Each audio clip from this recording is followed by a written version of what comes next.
បាទសួស្តីបងប្អូនសូមស្វាគមន៍ចំពោះការចូលមកកាន់ Channel រៀនភាសាអង់គ្លេសរបស់ខ្ញុំហើយសូមបងប្អូនកុំភ្លេចចុច Subscribe និងចុចសញ្ញារូបកណ្ដឹងដើម្បីទទួលបានមេរៀនថ្មីៗល្អៗអំពីខ្ញុំតោះឥឡូវថ្ងៃនេះគឺយើងសិក្សាទៅលើមេរៀនមួយទៀតដែលមេរៀននេះគឺមានចំណងជើងថា conversation practice ហ្នឹងគឺ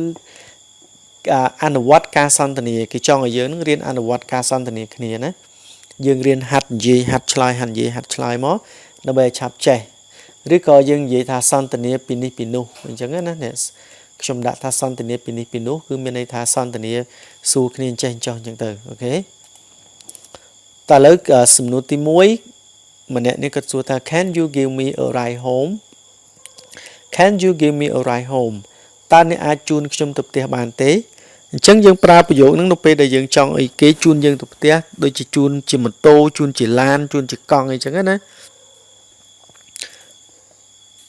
Sure get in ប្រកាសជាបានចូលមកក្នុងមកអញ្ចឹងពាក្យ sure ហ្នឹងប្រែប្រកាសជាបាន get in ចូលមកក្នុងគឺគេចង់និយាយ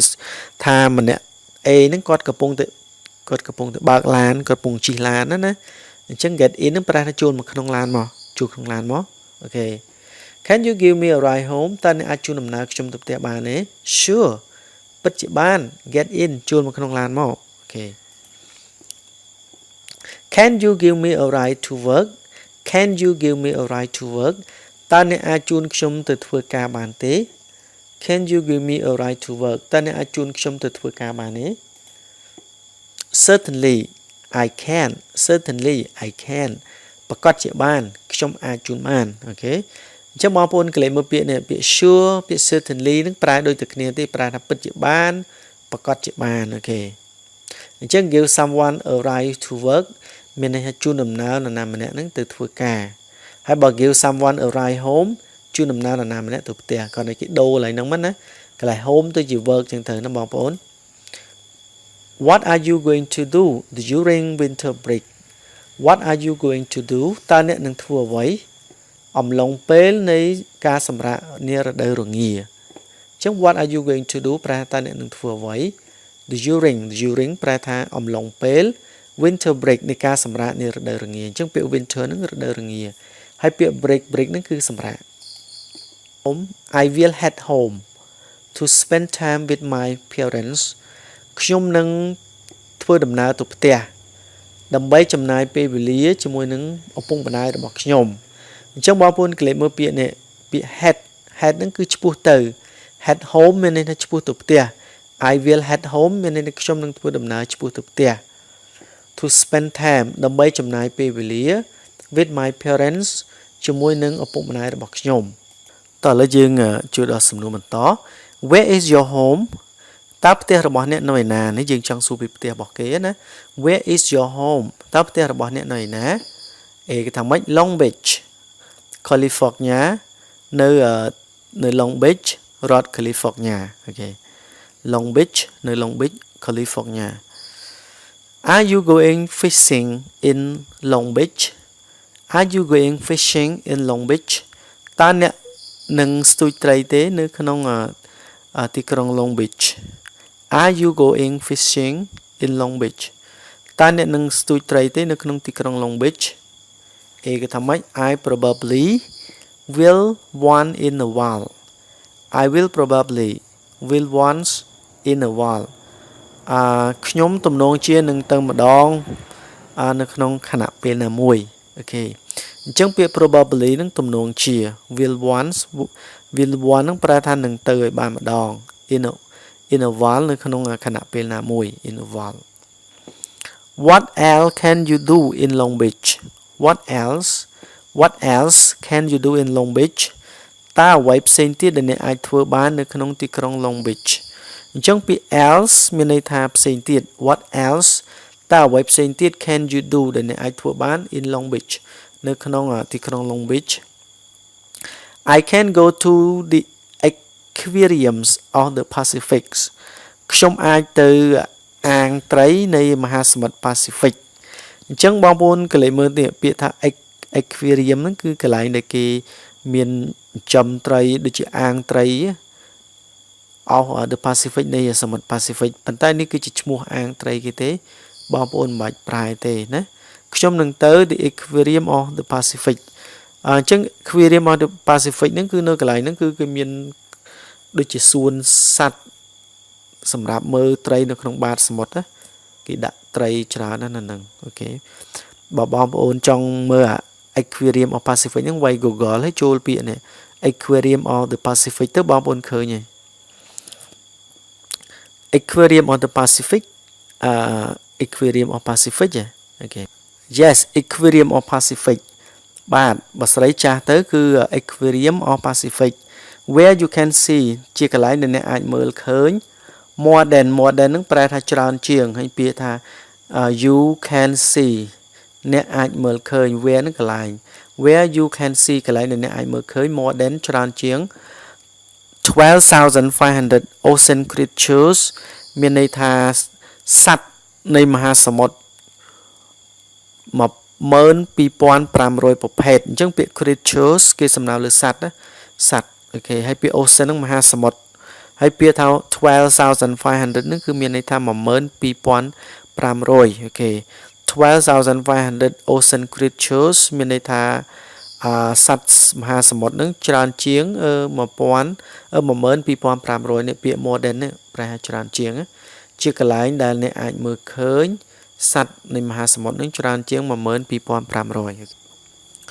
តើលោកបងប្អូនយើងជួយដល់សំណួរបន្ត Wow it must be quite an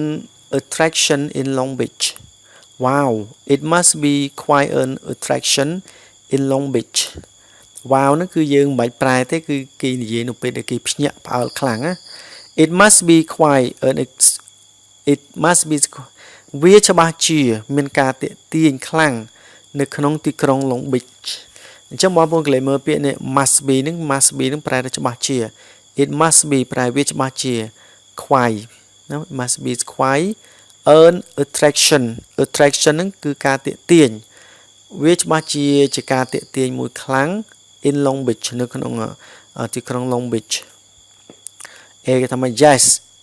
it sure is Yes it sure is បាទគឺវាច្បាស់ជាអញ្ចឹងហើយ Yes it sure is បាទគឺវាច្បាស់ជាអញ្ចឹងហើយ Can I stay with your parents when I am in Long Beach California Can I stay with your parents when I am in Long Beach California តើខ្ញុំអាចស្នាក់នៅជាមួយនឹងឪពុកម្ដាយរបស់អ្នកបានទេនៅពេលដែលខ្ញុំនៅក្នុងទីក្រុង Long Beach នៃរដ្ឋ California អូខេអញ្ចឹង Can I stay តើខ្ញុំអាចស្នាក់នៅ with your parents ជាមួយឪពុកម្ដាយរបស់អ្នក when I am in Long Beach នៅពេលដែលខ្ញុំនៅក្នុងទីក្រុង Long Beach California នៃរដ្ឋ California គេថាម៉េច I cannot answer your question without talking to my parents I cannot answer your question ខ្ញុំមិនអាចឆ្លើយសំណួររបស់អ្នកដោយមិនបាននិយាយជាមួយនឹងឪពុកម្ដាយរបស់ខ្ញុំនោះទេអញ្ចឹងពាក្យ I cannot answer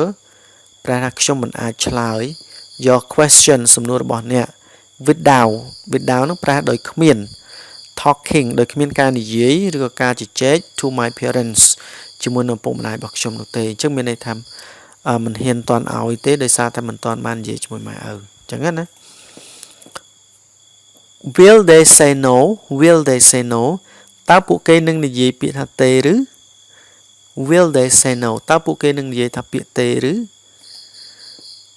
Probably not since you are my friends Probably not ទំនងជាមិននិយាយពាក្យថាទេនោះទេណាអញ្ចឹង probably not ហ្នឹងមានន័យទំនងជាមិនប្រកែកទេមិននិយាយពាក្យថាទេនោះទេ since ពីព្រោះ you are my friend អ្នកគឺជាមិត្តភក្តិរបស់ខ្ញុំអញ្ចឹងពាក្យ since ហ្នឹងពេលខ្លះយើងអាចប្រើថាពីព្រោះក៏បានដែរឬក៏ដោយសារតែ you are my friend អ្នកជាមិត្តភក្តិរបស់ខ្ញុំ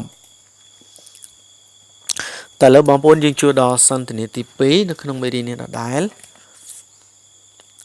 What did you do yesterday What did you do yesterday តើអ្នកបានធ្វើអ្វីកាលពីម្សិលមិញ What did you do yesterday តើអ្នកបានធ្វើអ្វីកាលពីម្សិលមិញ I jogged in the park yesterday I jogged in the park yesterday ខ្ញុំបានរត់ កីឡានៅក្នុងសួនច្បារកាលពីម្សិលមិញអញ្ចឹងបងប្អូនកន្លែងមើលពាក្យចកចកនេះគឺ L គឺគេសរសេរ JOG ប៉ុន្តែពេលនេះគេសរសេរdouble G ED ដោយសារតែគេធ្វើវាទៅជាអតីតកាលណាអញ្ចឹងគេថែមអក្សរ G មួយទៀតមុននឹងថែម ED ដោយសារវាពាក្យហ្នឹងគឺវាបញ្ចេញជាអ្នកពីរអមស្រៈមួយនៅកណ្ដាលណាអាយចកចកហ្នឹងគឺរត់កីឡាដើម្បីឲ្យបែកញើសរត់តិចតិចណា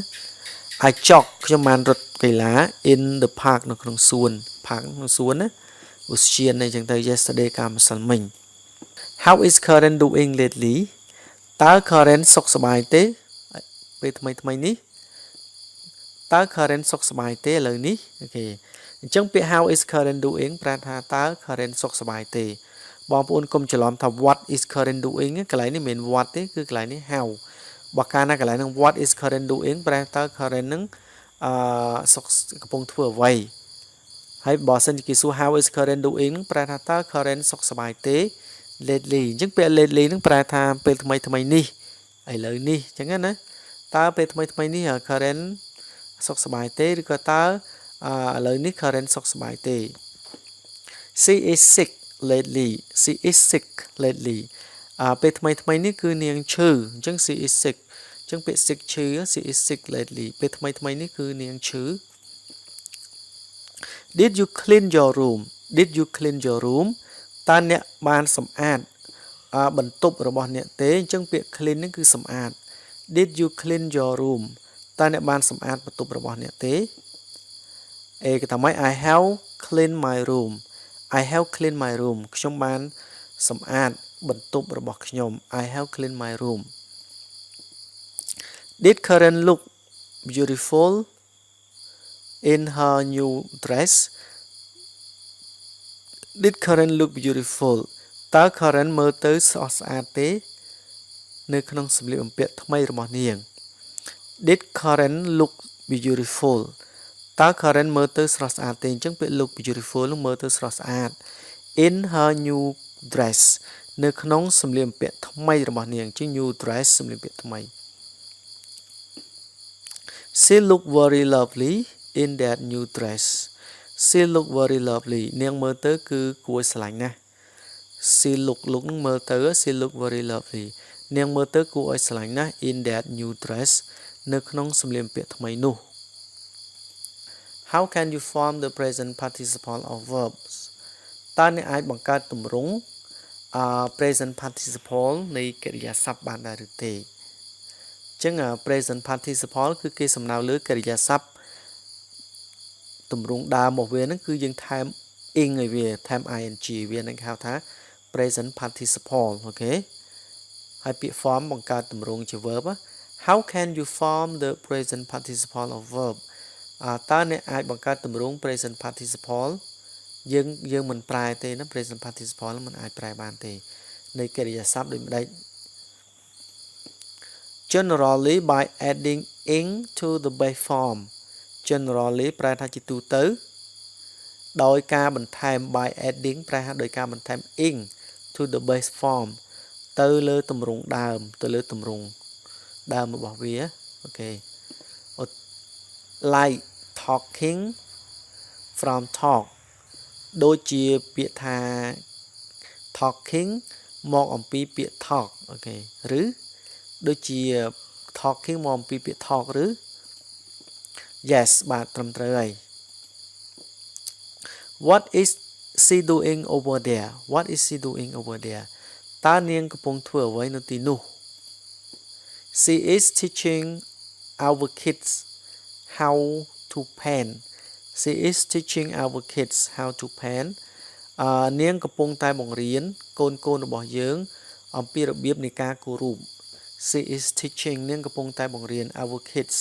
កូនរបស់យើង how to paint របៀបនៃការគូររូប What was John doing when it rained yesterday What was John doing តើ John កំពុងធ្វើអ្វី when it rained នៅពេលដែលវាមានភ្លៀងធ្លាក់ yesterday កាលពីម្សិលមិញ He was sleeping when it rained yesterday He was sleeping គាត់បានកំពុងដេកនៅពេលដែលវាមានភ្លៀងធ្លាក់កាលពីម្សិលមិញ he was sleeping គាត់បាននឹងកំពុងដេក when it was rain yesterday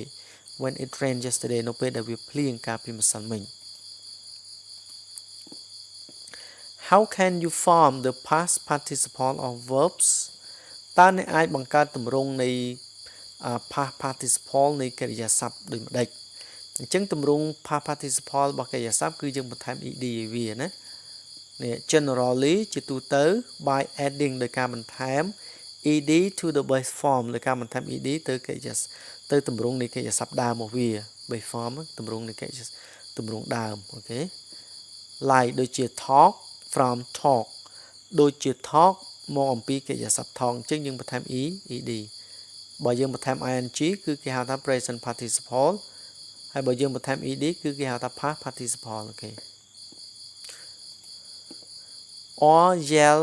from yell ឬក៏ពាក្យ yell មាន ed នឹងមកពីពាក្យ yell អត់ ed នេះអូខេ Who yell at you yesterday តើនរណាគេបានស្រែកឲ្យអ្នកកាលពីម្សិលមិញអញ្ចឹងពាក្យ yell មានន័យថាស្រែកដល់ពេល yell មាន ed ប្រែបានស្រែក Who yell at you តើនរណាគេស្រែកដាក់ឲ្យអ្នក yesterday កាលពីម្សិលមិញ Tim yell at me yesterday when he was mad Tim បានស្រែកដាក់ឲ្យខ្ញុំកាលពីម្សិលមិញនៅពេលដែលគាត់ខឹងខ្លាំងអញ្ចឹង Tim yell at me Tim បានស្រែកដាក់ឲ្យខ្ញុំ yesterday កាលពីម្សិលមិញ when he was mad នៅពេលដែលគាត់ខឹងខ្លាំងអញ្ចឹងពាក្យ mad ប្រែថាឆ្កួតអញ្ចឹងនៅពេលដែលមនុស្សណាម្នាក់ដែលខឹងខ្លាំងគឺប្រៀបដូចទៅនឹងមនុស្សឆ្កួតអញ្ចឹងពាក្យ mad ហ្នឹងក៏គេអាចប្រើនៅពេលដែលមនុស្សខឹងខ្លាំងបានដែរណា when he was mad នៅពេលដែលគាត់ខឹងខ្លាំងអូខេ Who cooked dinner last night Who cooked dinner last night តើនរណាគេចម្អិនអាហារពេលល្ងាចកាលពីយប់មិញ My sister cooked dinner last night